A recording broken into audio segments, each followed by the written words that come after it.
বরমশাই তো আগরতলা থেকে এসে গেছে, আর আসার সময় সাথে করে অনেক মিস করা কিছু খাবার নিয়ে এসেছে। তো তার মধ্যে এই হয়েছে খেজুরে গুড়, এটার মধ্যে খেজুরে গুড় আছে, আর আছে চালের গুঁড়ো, তারপর আছে এই যে মডার্ন চানাচুর, এটা আগরতলার ফেমাস চানাচুর, এটা মডার্ন চানাচুর, এটা এখানে পাওয়া যায় না।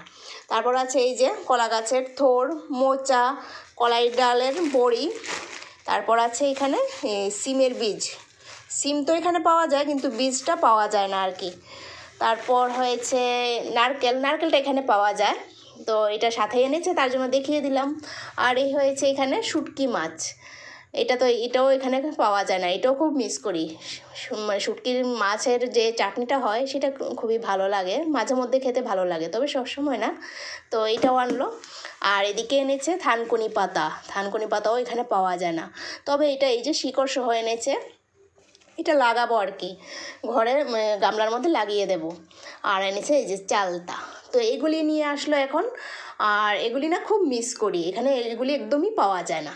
তো এগুলি এখন ফ্রিজে ঢোকাবো যাতে অনেক দিন ভালো থাকে, কারণ থোড় মোচা এগুলি তো একসঙ্গে সব কিছু খাওয়া যাবে না একদিনে, তো তার জন্য ফ্রিজে রেখে দেবো যাতে কয়েকদিন রেখে রেখে খেতে পারি।